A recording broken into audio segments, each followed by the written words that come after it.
Hello everybody, welcome to our walkthrough for the Temple of Aminishi, the first of 3 elite dungeons. This one, pretty fun one, the main reward being ancient scales, which you get from the final boss Seiryu, which are pretty great money, kind of 800, 900k at the moment.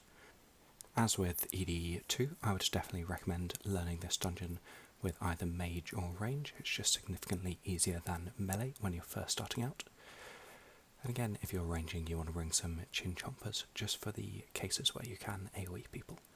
So first section, we just have to deal with a few of these sot panners. You can skip the first two and you just want to run forward to the group of 4 that are by the barrier here. You should be able to group them up and AoE them down. These, like pretty much any of the mobs in this dungeon, can hit pretty hard, and they have some nasty specs if they get up to full adrenaline, so do just watch out for that, but you shouldn't have too much of an issue here. Once you've cleared them, the next section you have a couple of options. You can either take it slow, just making your way through killing mobs as you come to them, or like we're doing here, you can run all the way to the far end, and then you just want to group up these sot panners in the far corner and clear them with AoE abilities. You want to be prey melee, just be aware that they can hit pretty hard, so be prepared to eat or use defensives if you need to. Once you've cleared all of them down, which we're doing not the cleanest job of here, but never mind. Once you've got through them, that barrier drops. Go on to the next section. Very much the same issue here. Probably clear out the guy in the front to begin with, because he can heal people otherwise. And once again, watch out for these mobs. They will hit for a very big magic attack if they get up to high adrenaline. Don't do what we're doing here. You want to hug the wall, so you don't draw the aggro of the 3 guys on the far side. And then in this next curvy section down to the bottom, ignore all the dragons, we're not interested in them, this isn't ED2. Once the barriers are down, you can teleport out, restock if you need to, but either way you want to teleport out to reset the dragons in time for the first boss fight. The first boss here is the Sanctum Guardian, which is a pretty straightforward fight on the whole, as long as you've got decent DPS. The only issue is if you are taking a while to clear through it, then the areas of corruption can stack up and can make this fight a little bit harder. The Guardian will be auto-attacking with range, so you want to be praying range throughout, and you want to stay pretty far back on the platform as we're doing here. So if you get too close, then there will be an occasional melee attack, which is the water splash attack, which can hit pretty hard. But if you stay far back like we're doing here, you'll be out of range of that. The first special is the water cannon, which you'll see here will start in the middle of the arena like so, and rotate anti-clockwise all the way around until it reaches its starting point once again. Now, the very easiest way to deal with this is to start off standing a little bit on the left as we're doing here, wait until the water cannon moves away from the middle, and then just run across to the right so you're a few steps away from the middle, and then when it comes back round it won't come quite so far to hit you and you'll just be safe over there. Then once the water cannon has timed out, just run back to where you were initially standing on the left-hand side, ready for the next one and ready for corruption. There are alternative ways of dealing with it. You can either switch to a shield and use resonance to block the attack from it, or if you've got disruption shield, you can also use that. But you don't necessarily need either of those. You can just do what we're doing here with the movement from side to side. Shortly after the water cannon finishes, you'll get the first corruption of the fight. You'll see he throws a jet of water at Agile's character and he gets a blue bar filling up above his head. Once that bar is full, there will be a square of purple corruption that drops on the ground. And the main thing here is making sure that this corruption is out of the way of the main area that you want to be fighting in. So ideally, you want to run or surge or even bladed dive all the way across to the left wall and drop the corruption over there as far out of the way as you can, just to make sure you're not in any danger of walking in it. If you do stand in it once it has spawned, you will take pretty heavy damage and it will kill you very quickly, so you want to make sure that corruption is nice and far out of the way.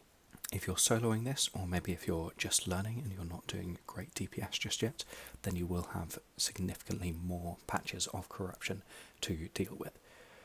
And if you are getting more, then you just need to be careful with the positioning of them from the very beginning. You want to get as far around to the left side as you can, maybe even all the way to the back if possible, and just drop them really far out of the way so that you've got space to then fill up the area in front of them with more corruption as you progress further throughout the fight. The final mechanic to be aware of is that if the fight progresses for long enough, you will get a couple of Crassian minions spawn. They're not particularly difficult to deal with. You can either clear them out or just continue DPSing the boss down. The only thing to be aware of is that they can snipe your resonance or disruption shield hits if you're trying to use them to block the water cannon, so do just watch out for that. But anyway, hopefully if you're doing decent DPS and you just watch where you're placing the corruption, this fight shouldn't be too difficult for you. You can clear through it pretty quickly and head into the next section. The next section starts turning into a little bit of a maze. The easiest path to follow is the one we are doing here. So you're just going to head down the steps and up to this bridge with the first barrier here. A couple of cloaked zealots, so clear through them. And then round the corner where you'll find some Death Lotus rogues. These guys have a ranged special attack which hits super hard, and there are a couple of ways of dealing with it. Either you just kill them very quickly using Chinchompers, AoE, whatever you've got, or if you're not going to do that, then you want to pray range and ideally use devotion, because otherwise they will be hitting for a lot of damage. Then once you've dealt with them, run down here, clear the zealots in front of the barrier, nice and simple. Just be aware they will be spawning Crassians, so try and kill them quickly if you can, so you don't get too much of a minion build-up. This next section, kind of around the big pool of water here, you can ignore all the minions here. You don't want to bother killing them because they will just respawn, so just run past them, ideally pray range, just to take a little bit less damage if some of them do hit you as you're going past. Just ignore them, run all the way up to the cloaked zealot at the far end in front of the barrier, clear him down and continue. There's a few more zealots in front of this barrier, just clear them, and then run up to the top of the stairs where we get an absolutely massive pile of cloaked zealots who are going to be spawning Crassian minions all over the place. This can be quite difficult to deal with, particularly as beginners, because these minions really do stack up.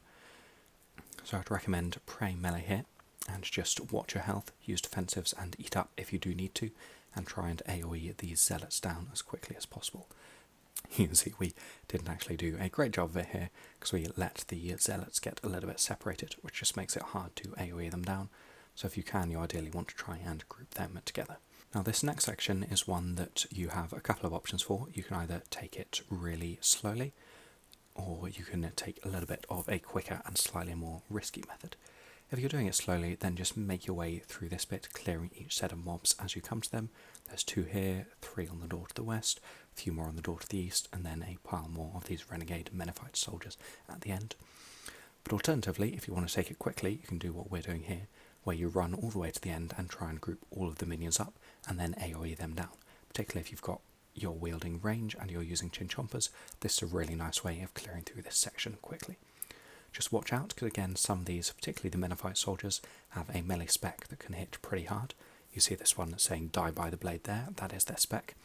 If they're doing that, then you want to pray melee and ideally use devotion as well to reduce damage from that, which you can see Hybrid is a little bit late on doing here, so he gets hit pretty hard by them.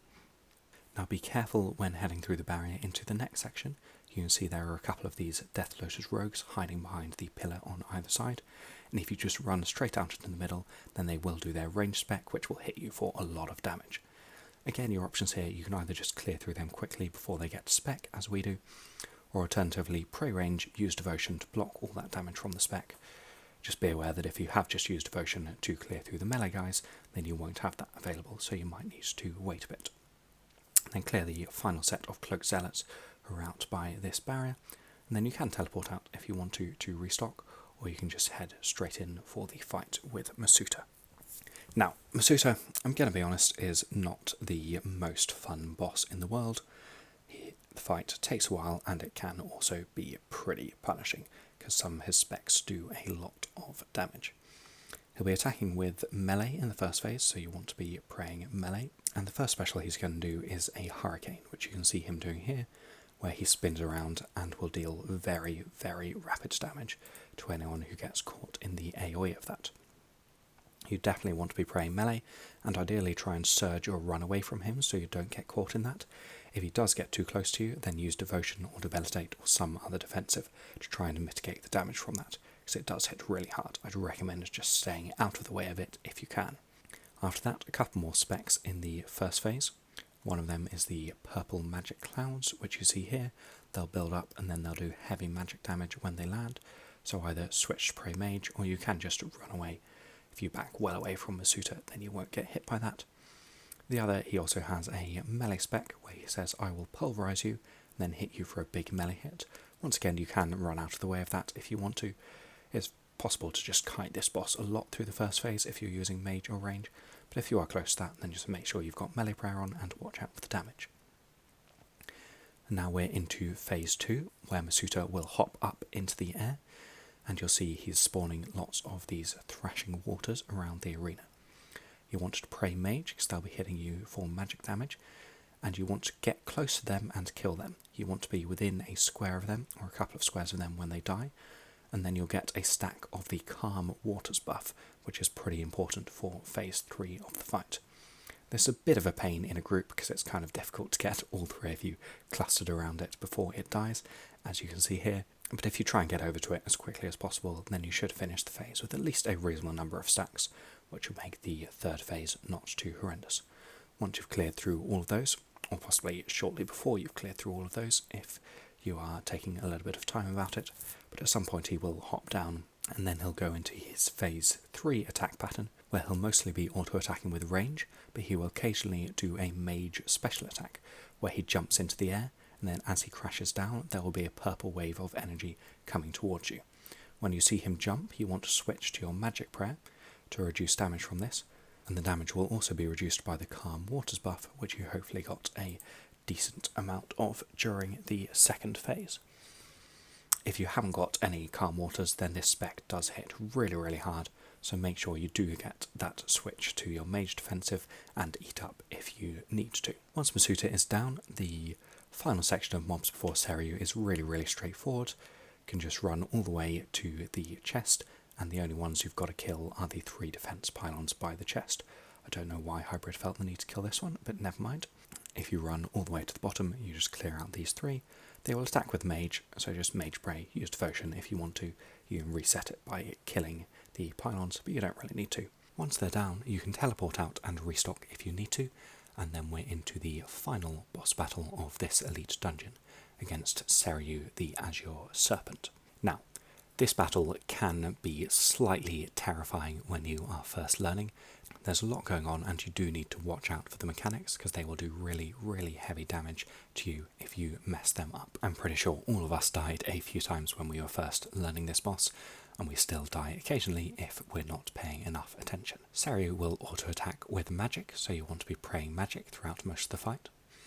And the first special attack that you'll have to deal with is the Purple Breath, which you see here. You get a message on screen about Seiryu doing a huge breath, and you'll see a line of purple fire comes across the screen. Now, there are a few ways to deal with this.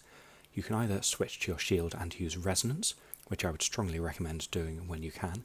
You get a really nice heal out of it, which if you get it as often as you can, will significantly reduce your food usage during this fight. With practice you can pretty much no food this fight, which is really nice.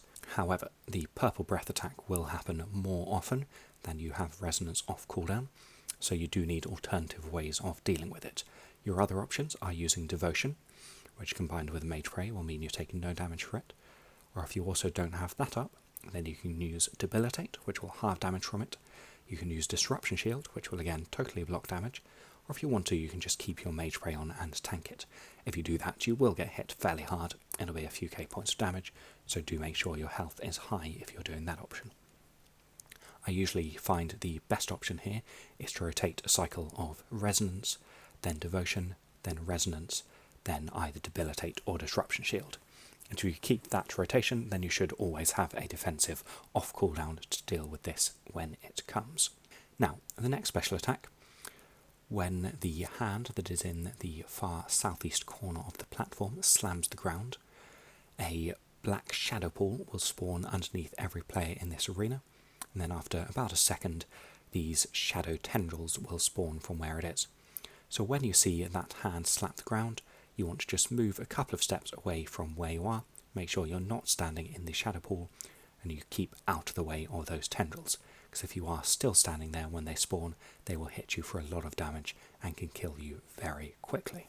The next attack, which he's just done there, is Shadow Energy. There'll be a flashing yellow arrow on one point of the platform, and then a ball of energy coming towards it, and when it lands it will send a line of these small black hands along the ground towards each player in the arena. So what you want to do to deal with this is keep an eye on where those arrows are, and then when the energy lands, just move a few steps away from where you are so that you are out of the way of the line of hands. It's really important that you dodge these hands, because again they will do a ton of damage to you if they hit you. Much like all of the mechanics during this fight, they are really, really punishing if you screw up and you do take damage from it. Be aware that this does become a little bit harder if you're doing this with 2 or 3, as we are here, because there will of course be one line of hands for each player, and so if you're not careful you can accidentally walk into another player's hands and then you'll be taking damage from that. So do just keep an eye on where your friends are when this attack is happening, just in case any of them decide that they really want to try and PK you. The final special, which you haven't seen during this cycle but you should see when we come back down for the next cycle, is the Chevron of Shadow Hands, where a triangle of shadow hands will appear from the back of the platform next to Seiryu's head, and that line of hands will slowly make its way from by her head all the way to the other end of the platform. If you see that, then you just want to make sure you stay out of the way of it. Ideally, the easiest way to deal with this is just to run to the other side of the platform and stay there. So the first part of this fight is basically about watching for the mechanics that are going on, keeping an eye on the floor, watching out for all those lines and triangles and pools of hands, and just making sure you do move when needed. You're going to spend a lot of time running around, and that's fine. If you need to sacrifice a bit of DPS to move out of the way and keep yourself alive, then absolutely do that. It doesn't matter if you're a little bit slower, you just need to make sure that you do not get hit by any of these mechanics. Don't worry if you screw it up, it does take a bit of practice, particularly when you're first learning. It might take you a few tries before you're comfortable seeing these mechanics and responding to them, but with practice it will become a lot easier, and this fight actually becomes fairly chilled, and you can do it with really minimal food usage. All those mechanics will keep cycling throughout the fight, so you just watch out for them and respond to them as they come, and then once you get Seiryu down to 7.2 million HP, as you see here, she will go to sleep for a bit, and she will let you at the shackles on her back. When this happens, you want to jump up onto her back, and you want to attack the 3 black crystals that you will see up here. Hybrid's taking a while to get up, being a little bit slow there, but he's got an Eldritch crossbow, so we'll let him off. There are 3 black crystals. They will have varying amounts of health depending on whether you're doing this as a solo, duo or trio, and the fight will end once you have killed all 3 black crystals. Now, be aware, you probably won't manage this in a single cycle, that is, a single attempt of being on her back and killing them. Particularly when you're first learning, you might need 2 or even 3 or possibly more cycles to clear through all the crystals. So don't panic if you don't get them all in the first go. You'll just go back down, repeat the mechanics you were doing in the first phase of the fight, and then head back up top to continue attacking the crystals.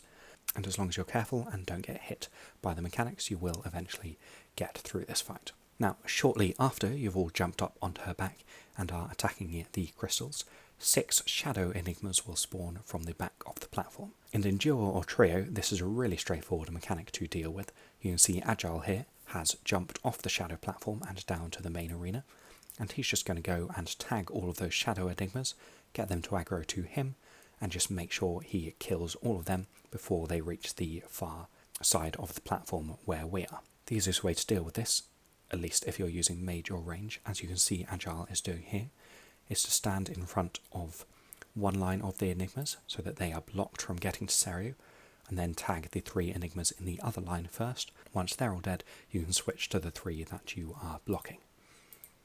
Once he's killed all of them, he's going to come and join us back up on top to try and finish the rest of the crystals, or at least deal some more damage to them. If you're one of the people who is staying up on top, then your aim is simply to do as much damage to the crystals as possible during a short space of time. I'd recommend trying to be on full or at least pretty high adrenaline when you come up, so that you've got a lot of adrenaline to spend on attacking these crystals. So do watch out as Seiryu is getting towards that 7.2 million HP threshold.